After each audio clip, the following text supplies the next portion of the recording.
You ready? Yep. Well, hello, Don. Well, hello. It's thanks for having me back for a fourth time.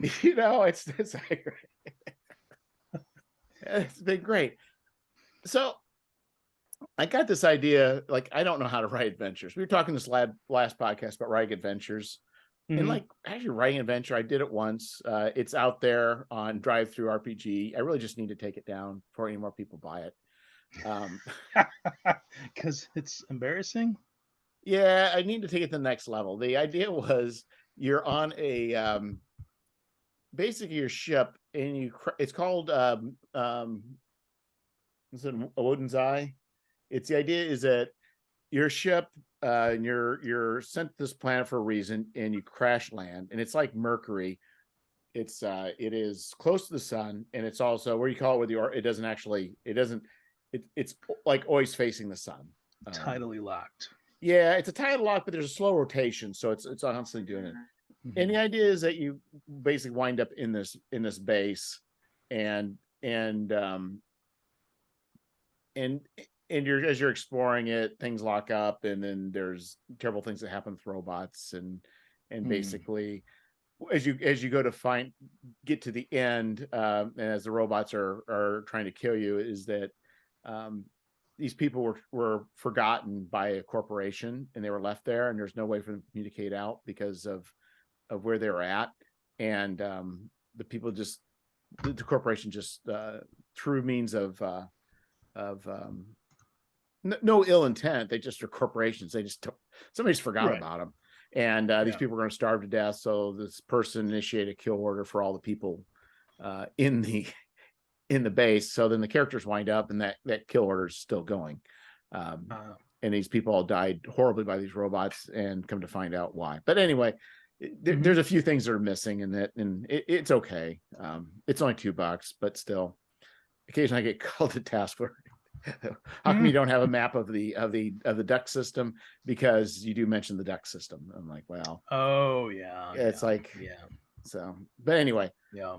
so the idea was I was going to create an adventure, and I went through the tome of adventure design by Matt Hmm. Finch. Yep. And so I came across the title generator, and I put that on Twitter, of these different titles that randomly generated. Hmm. And after talking to Zach Goins about something else, and because of crazy things he said, I woke up at 2 o'clock in the morning with this going through my mind of doing this adventure. And one of the adventures created titles was The Pulsing Crypt of the Crocodile God. Hmm. So I'll tell you what I got so far, okay, Hmm. as a premise. And I don't know where to go from here, Hmm. because I was starting to go down to some holes. And then I realized, you know what? I'm just duplicating what I'm talking to somebody else about for another Right. project. So I don't want Yeah. to be doing that, because Jeff is only doing one So Hmm. the idea is that the crocodile god was actually a demon. So a Hmm. demon 15,000 years ago was summoned. Hmm. It's not happy. It kills people. It eats people. It's trapped. But there's a certain point where it says, you know what? Um, I might as well find something to like about this, and Hmm. starts creating this kingdom. And well, it terrorizes people, eats people, and realizes, this is only going to get me so far. And so it just starts basically extending its power, extending its reach. It has a little cult. Things are going pretty good for it. Gets a little slack, and then some clerics, or maybe some magic users, come in after a certain point, and they say, you know what, enough's enough, and they kill the cult for the most part. They don't decide not to kill the crocodile god, which is actually a demon or devil that has the looks, the appearance that is like a crocodile. Hmm. They decide to, they don't want to kill it, because that could just eventually show back up. So they Right. put it into a crypt, bind it in such a way that it can't get out, but Hmm. it's able to still reach out to the few remaining survivors of its cult. And over the next couple thousand years, nations have come and gone. Things have gone. The city's no longer there. It's been razed and repopulated, and things have been going on. But the cult's still alive. And the idea is that slowly this crocodile god's working out for a way for it to be released. Mm-hmm. And that's where I'm at. Mm-hmm. Yep. Hmm. So how was it looking for a way to be released, or So my thinking would be that either the cult is trying to use the characters you right, like the to, old bait and switch, like, hey, this is a god that needs to be released, so you kind of trick the players, right? Which is fun. or no, like there's treasure in here Oh yeah, and we've got the key to do it. right. So yeah, as the crocodile god, like, is she consuming? I assume it's a she. I don't know why. It could be a he. It's an it. It's a demon. Is it consuming like bodies and souls to get more power, or their magical items? Like, My feeling would be originally just like eating people, because it was just it just was angry and just enjoyed right. it. And in the end, it just really just likes doing bad things. So, but right now Mm-hmm. it's stuck. And if it comes Right. out, the other thought would be that nobody could face this thing off right away, but maybe it's Mm-hmm. weakened to a point. So part of this was an idea, which I aborted, but there's an idea where I thought, what if there's a race or a person, an architect, Mm-hmm. that could create machines that utilize magical beings for power. So they could take like a pit demon and utilize that to Right. create anti-gravity for their floating island, and maybe some Mm-hmm. shadows use that for like a healing fountain. And that Right. over time these things are eternal beings, but once they finally escape, they're no longer what they were. Right. Right. Like the what's the Tower of the Elephant? Yeah. Um. Yeah. Yeah. So, it would be cool. Nah. You caught me off guard by this. Usually I'm like, yeah, I'll go on that show. It'll be easy. So there's a couple It'll be thoughts. easy. One thought would be, I thought about, even though the problems when another person's working on something that will be for me, that's going to be a time travel adventure, I thought it'd be kind of cool is if because there's the pulsating part of the crypt. Like, why is the crypt Right. pulsating? But I thought, well, maybe there's time travel. Mm-hmm. And maybe part of it is, they go back in time when that city was this, but that's also tying into, I've also, another person writing an adventure for me that's the same thing. So I'm going right along those same lines. Oh yeah. So you want to stay, because I was like, oh, that'd be cool if the adventurers showed up, because it was preordained, because their parents had sold their soul. That's, you know what? That's not even time travel though. That's just linear time. Their parents had signed an agreement.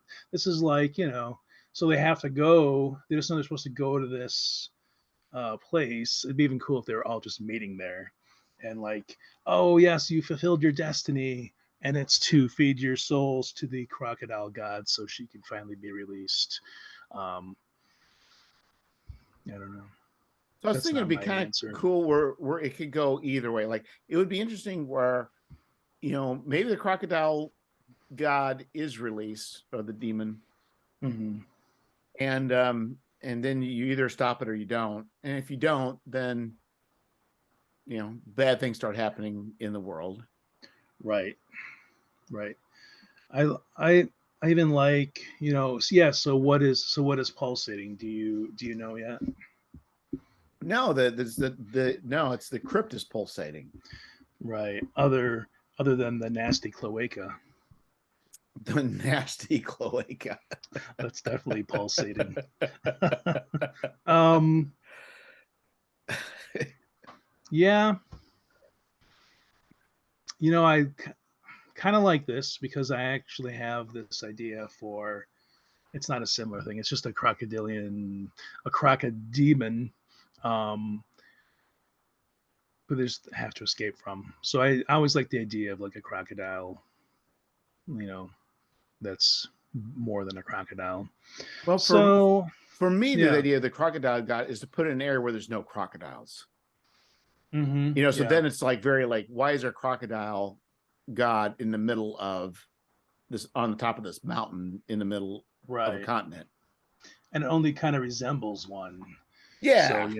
yeah, which I always like, when someone's like, oh yeah, it's the blah blah blah, and it kind of looks like it roughly, but it's not actually. It's not green and scaly. I mean, it's black and just a long mouth. Uh, hmm. You know what? You know what, Jeffrey? Um, I would like something to do with, um,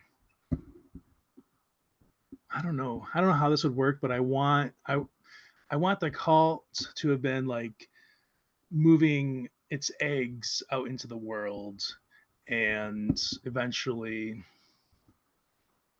because then you can have oh, your adventurers are just, if you want like a hook to get them there, oh, they're just in this like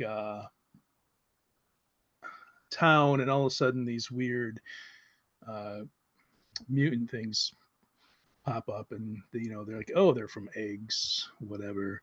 So then you kind of have a trail back. I just think eggs when I hear pulsating in cloaca. um or if or if her eggs like, if her eggs were part of her power and she was kind of secreting it around the world, and the cultists had to bring the eggs back, and then she had to reabsorb them. So your party could have found an egg, like, I just have a feeling that we have to go this way, and they're drawn by the egg, and then they have to figure out that it's bad. But I think there definitely should be a part where, yeah, this thing could get loose and change the world, because I always love adventures that are wide like that. The other thing I thought is, maybe the people that trapped her knew that it couldn't last forever, but there was something in the means that if she did, or she did escape, or bounds, that there was another means for the characters to be able to handle this being of a lot of power, whatever that may be. Right. Yeah. Like they have this special weapon that is able to do damage, or they happen to have part of the spell. Yeah. You could actually have a bunch of different parties that have to meet up, and they're all kind of the descendants, and they have to, maybe some of these people are dicks, so they have to work with that. And because then you added like a nice social aspect, you add your factions, which people love to have their factions in RPG dungeons. Well, the thing is, I'm trying to also keep this. I didn't tell this to you. I'm trying to keep it Short. to like 16 pages. No. You gotta go big, Jeff. I'm talking 32 pages. No, so 16 pages. Yeah. See, you should have told me that earlier. Yeah. I'm thinking big. But you know what? All my big projects start out small projects. Yeah. Oh yeah. Yeah, it's true. I want something to do with. Oh man. The other thing I thought about doing is creating a some sort of like portal or juncture, maybe like the between whatever that crypt is, and maybe a jungle that's thousands of miles away. Mm-hmm. And that could be part of it too. Yeah. Like it was like that's kind of connected ancestrally. Yeah. Hmm. So, Yeah, it'd be even cool like that the mountain is actually, it looks like a mountain, but it's actually like a giant thing that was built to contain this thing, like a ziggurat or a pyramid. oh yeah, it could be like a TARDIS. Yeah. It's bigger on the inside than it is on the outside. Yeah, or even like it's been there so long that all the dirt is, the dirt is covered. Like they used to find the like the towns in like Mexico and stuff, and it was just like a lump and trees, and then by the time they like dug out all this stuff, it's like an ancient city. Yeah. Like because time does that, and that it wasn't even that long of time. That was like what, 600 years, 500 years, 400 years. Well, yeah, in those types of places, it's like it's easy to get lost. It's Right. Right. So it's definitely like, and yeah, maybe it's bigger on the inside because it kind of goes down, or it's just warped from Well, but like, I was thinking maybe the jungle's on the inside. oh, So nice. you go you enter into it, but it's Yeah, actually yeah, a pocket dimension yeah, little area. yeah, like a Lost World sort of thing. But I mean, if you're saying, hey, here's a jungle in here, then that's going to be at least a mini hex crawl, and you're already adding pages to your small adventure. Yeah, but the hex crawl would be the adventure. Right? No, just to get there. But isn't the adventure the journey? It could be. So No. in that case, the one is you could actually have the jungle location where it is a crocodile god, like whatever this may be. Yeah. Or you could just go back to the other way and saying, well, they called it a crocodile because it looked like a god, like a crocodile, and it had these divine abilities. Right. Right. Yeah. No, I mean, I like the premise so far. This is what I insist on having an adventure. People that they look like people, but what they actually do, this is gross because I like body horror. Like they actually puke up like these eel like things from their mouth, and that's actually like, it's not, is it eels? It's like larva that maybe this thing is incubated, and that's what the crocodile god wants, is like to eat these weird eel tentacles that have incubated in Bodies their of these bodies. people. Yeah. Or maybe they're not even people, maybe they're just husks, and maybe it's a monster that she sends out. So is your party then charged with taking these infested creatures to the crocodile god and then get there and realize this is a mistake?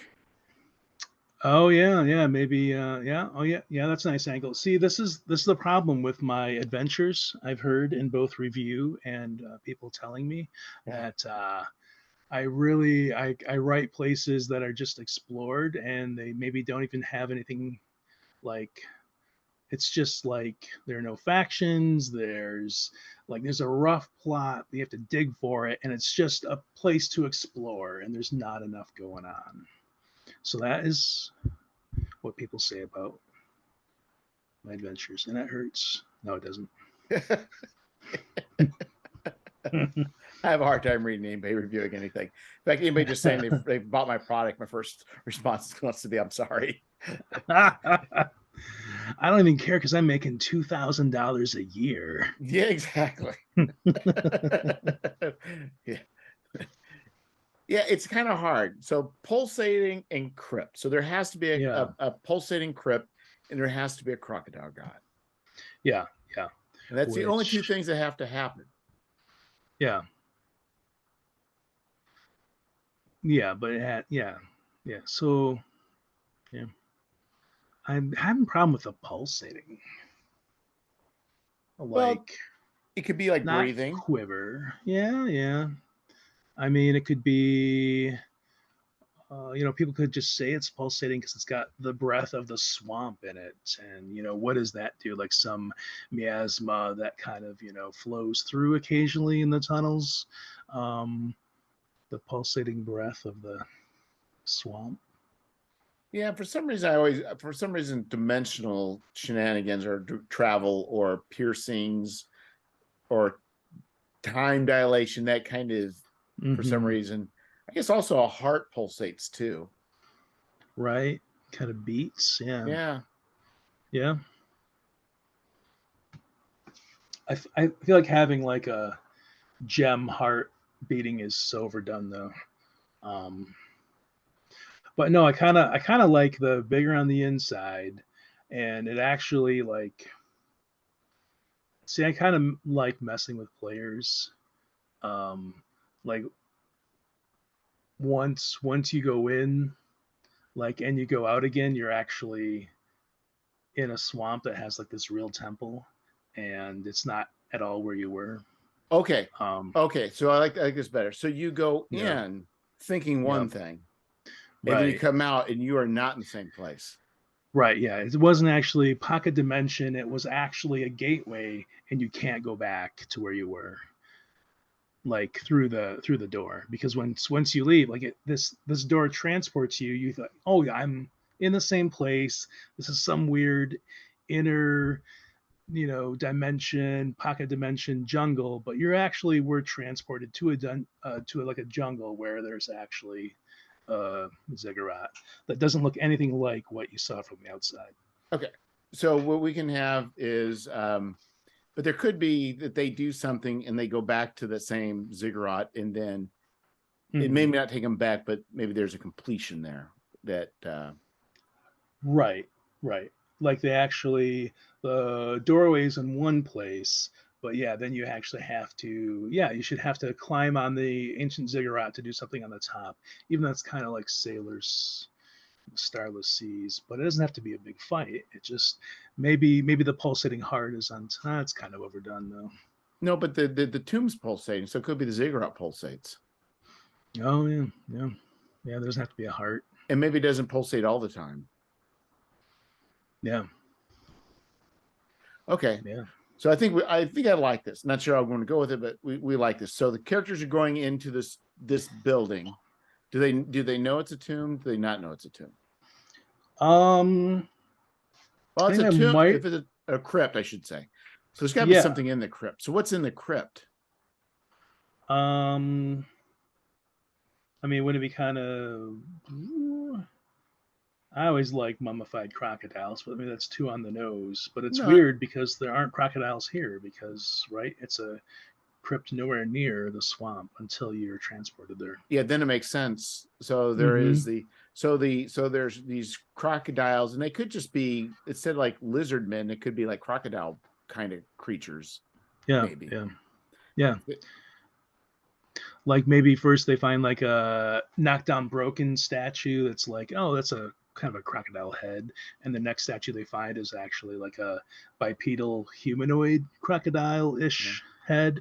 Like, whoa, that's not at all what we thought. So the Crocodile God, that's the crypt. So is the Crocodile God still a crocodile god, or is it just a creature is worshipped like a giant? It could be just like, could go like sword and sorcery. It could just be a giant crocodile that has to be dealt with. What if they force this demon into the giant crocodile? And you know what? There could be hints that they actually. I want to say if they kill the crocodile, that's what actually releases the demon into the world. So there's actually some kind of ritual they have to do where they're kind of like not mummifying it, but they're kind of like trying to do something to actually bind it again. Like it's time that the binding has to happen because. So do you think the same adventure, but not having a crocodile, would be better and have a different theme? No, I kind of like that. But, I swear I maybe just saw some Goodman games that had some like crocodile priest, and maybe that's why I love the imagery so much. Because it would work. Yeah, it would work just as well if the demon was just other shape, right? But you could have. You could have a crocodile. They could have. I think what would probably be better just a giant crocodile. Maybe the demon was manifested into a crocodile, but it's warped its body, and so it's not just a giant crocodile, but it may be the demonic crocodile. Yeah. Because then you can you make it like a weird shape, and I don't know, you can put tentacles on it instead of a tail. Yeah. Tentacles must go all over. Yes, and we could still have the priest just picking up the eels. Yeah. So the question then is, does the adventure? So they go into the crypt, and it's, let's say, in a mountain. Let's say it's what they call it, like twinning. There's like maybe two things that are they're tied together. Yeah. So they go into the first. Why are they going into the first one? I mean, I like the idea that their ancestors were part of the binding ceremony, and they just like they always heard these tales like it could be your generation that has to go and reseal. Um, so they're actually there to do this thing, but they don't know the details all the way, maybe, or maybe over the years, word of mouth has been corrupted and they have to maybe investigate to find out the real way they're supposed to bind this thing again. And maybe they'll be like, oh, what if we kill it? Like maybe the cultists are going to try and make them kill it to release the demon completely. So maybe they send every so often people from the village in there without, and they thinking that they're going to do a certain thing, like, Mm-hmm. we're going to serve a god in heaven, and they all of a sudden open up and they're like, no, this is not what this is. Right.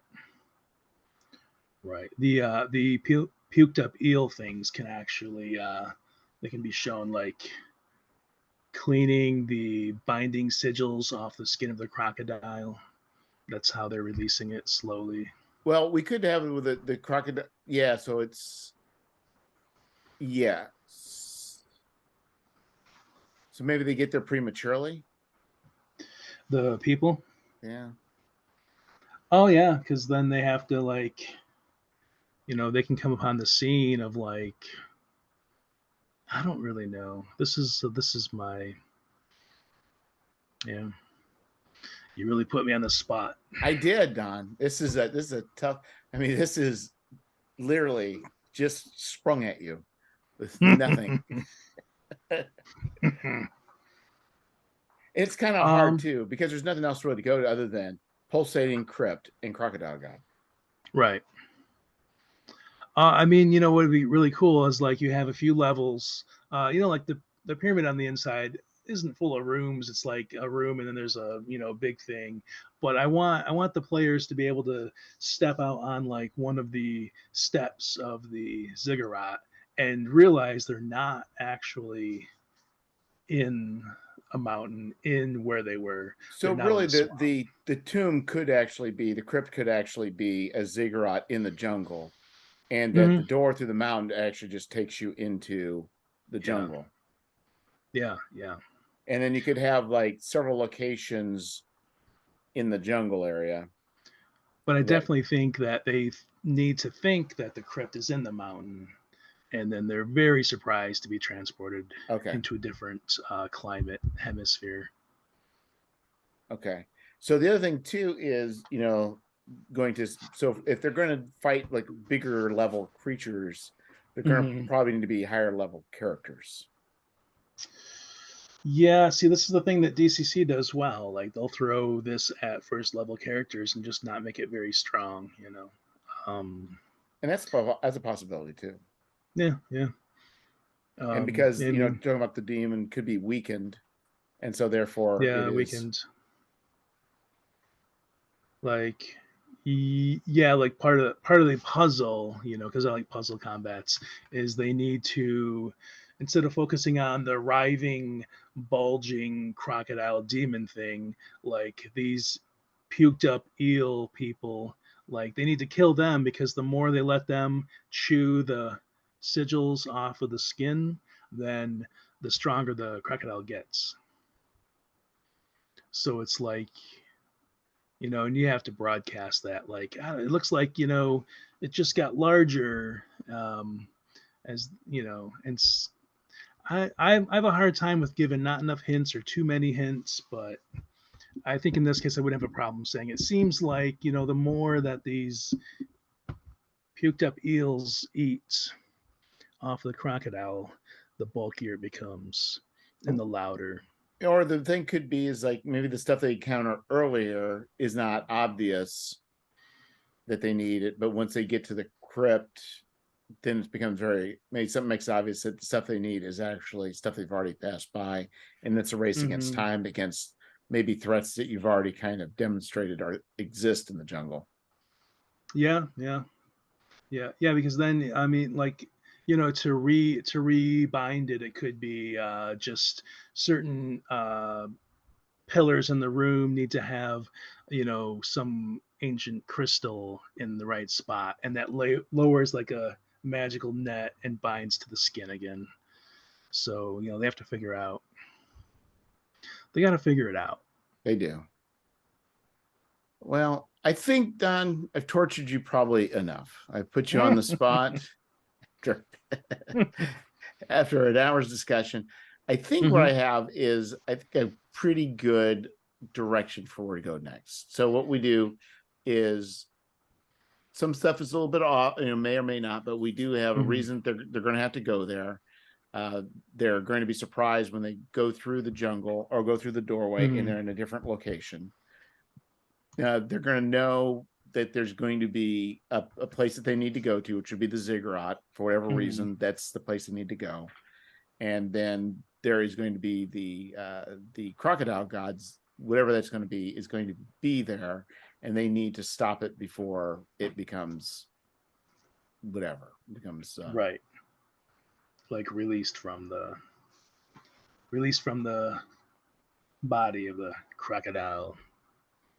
And it could be, another option would be is, some thoughts could be is just come up with different ideas why characters would be going there. Right. And say, this is a thing. If you want to be a heroic adventure, if you want to be this kind of adventure or this kind of adventure, here's 3 or 4 different ways to handle it. Yeah. Okay. I think I'm good footing, Don. Yeah, it's pretty good. Pretty good. Yeah. I don't know where to go. It may languish for 5 or 6 years until I finally just put it away, but at least I'm a little bit further on that path. I might have to hit you up and say, this is a perfect Ruination pilgrimage adventure, and we're gonna do it together. I won't tell you what, Don. If you ever want to do an adventure together, we'll do that. Yes, we'll put on the back burner together. Yes, exactly. We can both their own delay it for our own reasons, but always be able to say we're working on it. Has anyone ever made this joke before? I've been dying to say this. Okay. For people in the listening podcast world, I put my Zoom title as me. I Mr. saw that Jones right in the beginning. And me. Oh, I didn't catch that. Jones and I me? did not catch that. No, you are. I haven't first. said hello, Mr. Jones. I'm a little oblivious sometimes.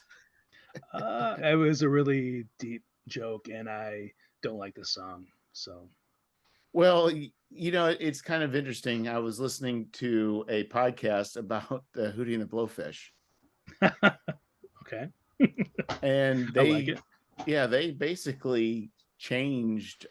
They basically hit grunge right when grunge was ending, and they kind of like changed one of the directions of music at that point. And that whole I forget who did that. The not Counting Crows. Yeah, I think it is Counting Crows. Yeah, it's like it's this. They talk about how much it really is. You can almost hear Darius Rucker sing it a little bit differently, but it's just like it definitely goes to show that it hit. Doesn't really mean much. So we can blame them for everything that was bad in the 90s music-wise, because there was a lot of crimes against humanity. Well, that and even they were mentioning how I was listening to the different podcasts, the same podcast. They were talking about the British pop, and they kind of influenced. Basically, it sounds like grunge only lasted for like an album or two, and Nirvana and all those people, they actually changed to pop music, and the tonality changed pretty quickly. Yeah, which made me realize that nothing really lasts very long. Not even the stars last forever. No. Nothing lasts forever but the earth and sun. I don't know. What's Kansas? Yeah. So anyway.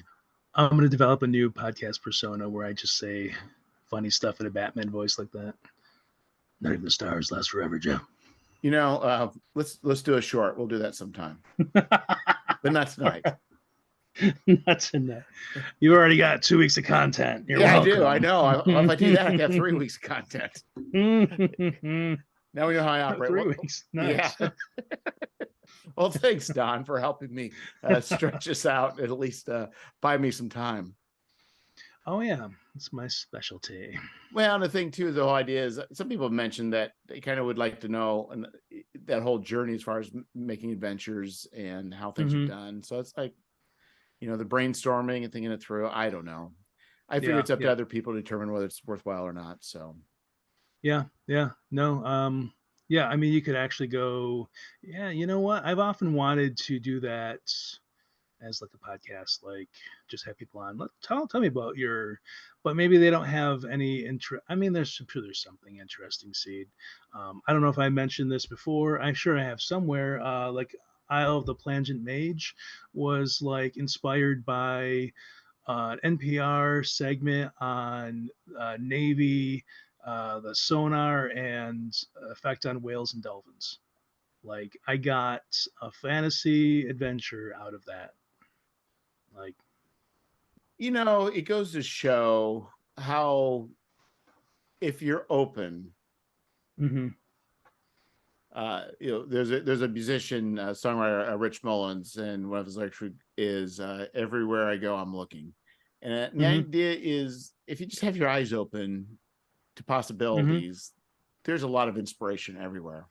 Yeah, and it can be anything in any form. Yeah, and that's kind of interesting how those things do work out. And it's even going back to doing the title, some an adventure based on a title. I did a podcast of going through the Tomb of Adventure Design, generating these titles. Now most of them are just actually terrible, and that randomly generating titles is just almost never really works out well. You have to do it like 100 times to get like 2 or 3 good ones. And somebody was mentioning they can't work that way, but once I start doing a title, I start thinking of ideas. So yeah, that is actually interesting because I usually have the idea first, and it takes me a while to come up with the title. But I have goofy titles too, like Forgotten Rites of the Moldering Dead. Like, it's a bit much. Well, what do you mean it's a bit much? I don't know. It's kind of over the top, isn't it? But I think for what you're trying to do, it's perfect. Yeah. Right.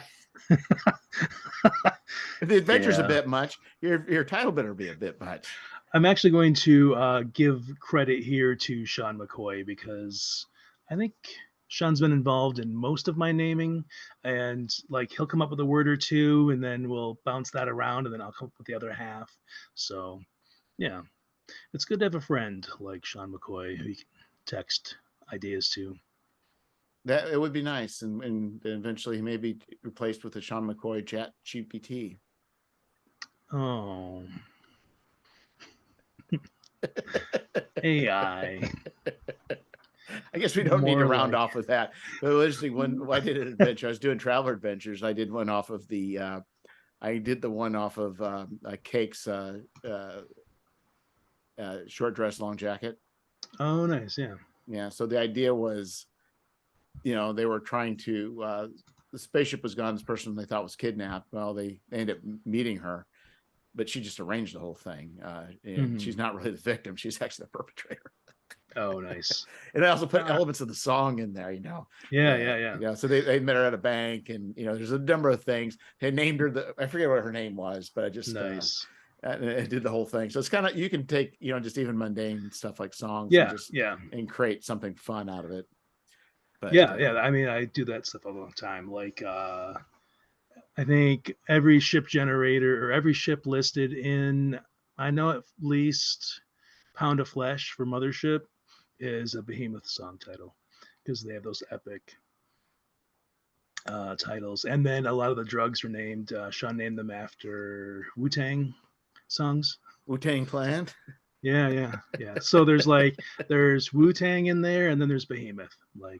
Well, I was listening to a Grateful podcast talking about the Grateful Dead. I'm not necessarily a big fan of. I was a very fan of. They're actually an amazing band. I just don't really care much for most of their music. Yeah, but I like some of their music a lot. It's just the rest of it I don't. right. But it's like all these titles, like these would make it great for a sci fantasy setting, this and that. And so I started searching songs. And it's like, this is just too much work. Yeah, yeah, yeah. I hope no one steals this idea because one of my goals in my life before I die is my favorite Iron Maiden song is probably Revelations, and I want to somehow make an adventure of just that song. Um, That'd yeah, go good so for your Ruination pilgrimage, wouldn't it? you know what? Probably would because that lady with a serpent kiss, right? Mm. Yeah. Mm-mm. I love it. Don't steal it, people. Or maybe they could steal it and they can publish it under your Ruination pilgrimage, and that'd be one of the adventures. Yeah, I don't. I was just like, they cannot do it as good as me, Jeff. And Well, then I'm like, obviously, oh, that's arrogant. Damn it. I gotta chill it out. Yeah, that sounds great. yeah. Well, if somebody does, just talk to you, Donn, before they go too far with it, right? Yeah, yeah. They'll ruin it. You Hit know me I'm up, ruining Wolf. it. Yeah, yeah. Don't make a bad one. Make a good one. Yeah, it's kind of like these Marvel movies. Like, why doesn't somebody come to me and just say, Jeff, would you look at this movie and tell me if it's good or bad before we put it in the theaters? And I can say, yeah, it's terrible. You took all the Yeah. joy and wonder how the previous movies stripped it into just a nonsense movie. Like, what's wrong with you people? Yes, Ant-Man 3, I'm looking at you. You know, it's so sad because Ant-Man is one of my favorites. Like the first one. Oh, It's yeah. just great. It's great. I love the second one even more. Oh, and yeah. then they turned it into whatever the third one was, which wasn't.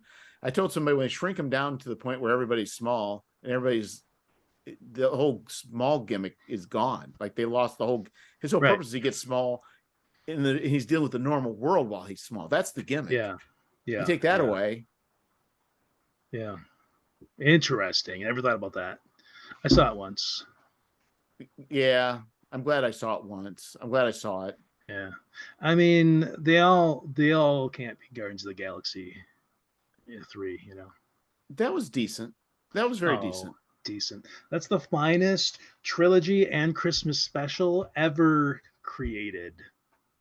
Well, I may give you a Christmas special. You know, I thought it was terrible. I thought it was absolutely awful. But compared to Star Wars, it is genius.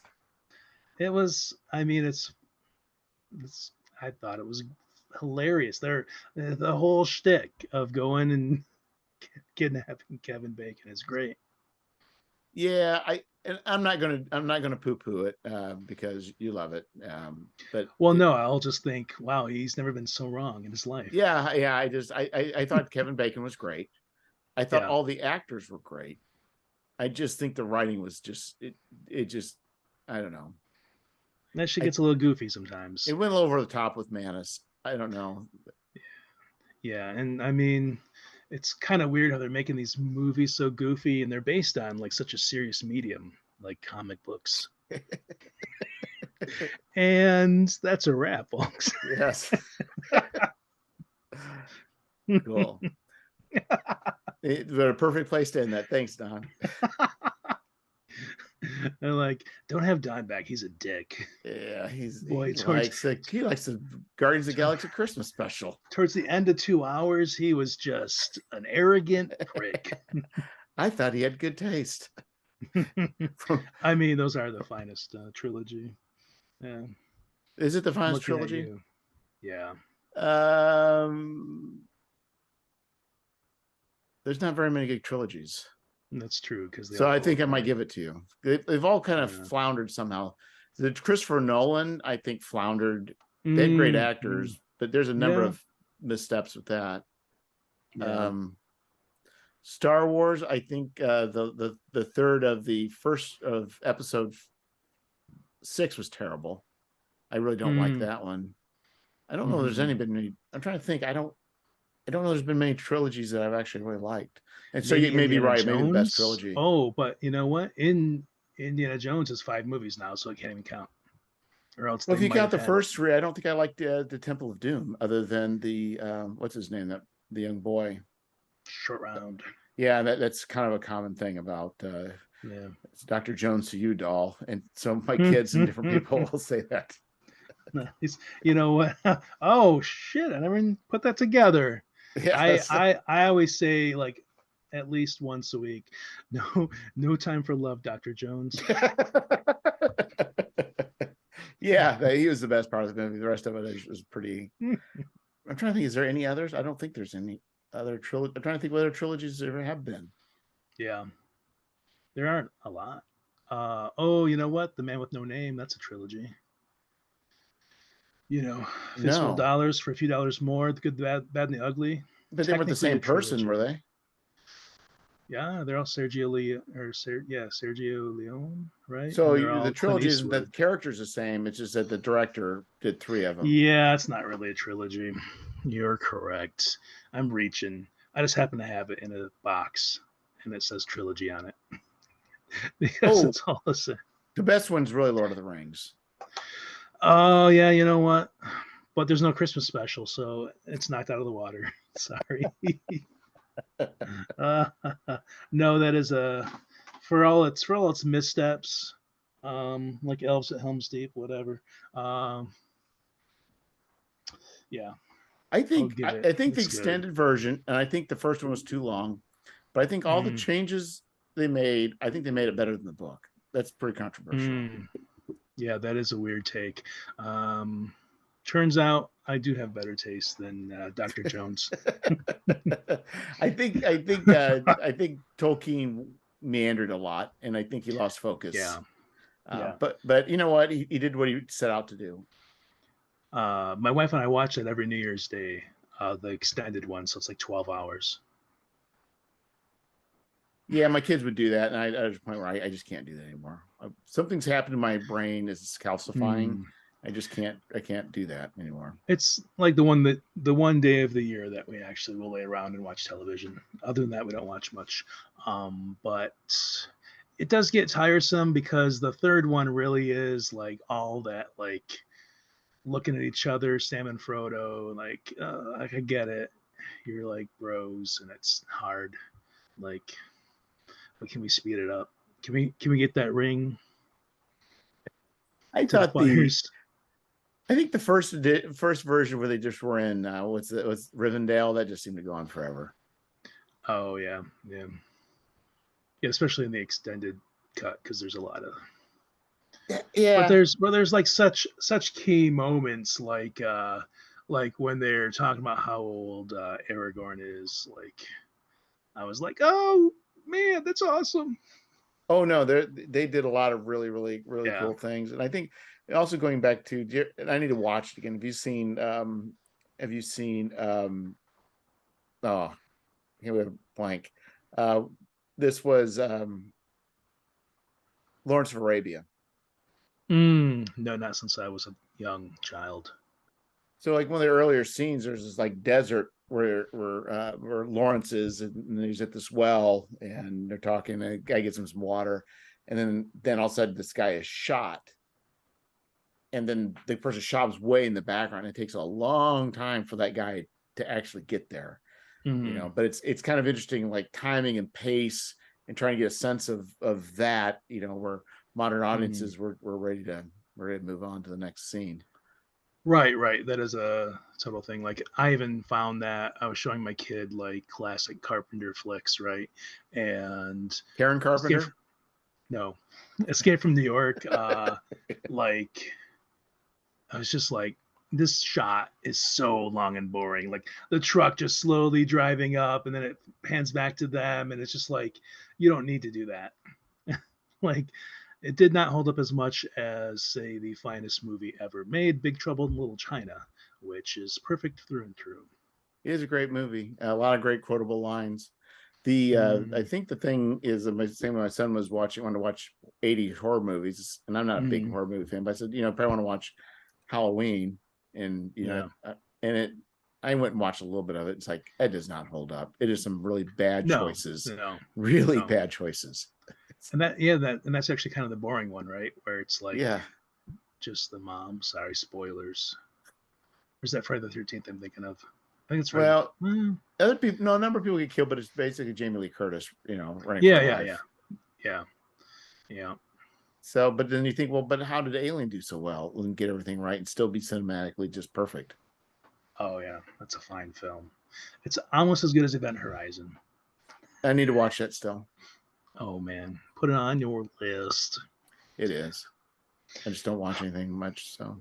Yeah, I'm the same way. Well, it is getting late. It is getting late. It's actually you're further in the future than I am, so. Oh yeah. I'm approaching when I said I would be in bed, but I'm Well, old. you got 9 minutes, so I better let you go quickly.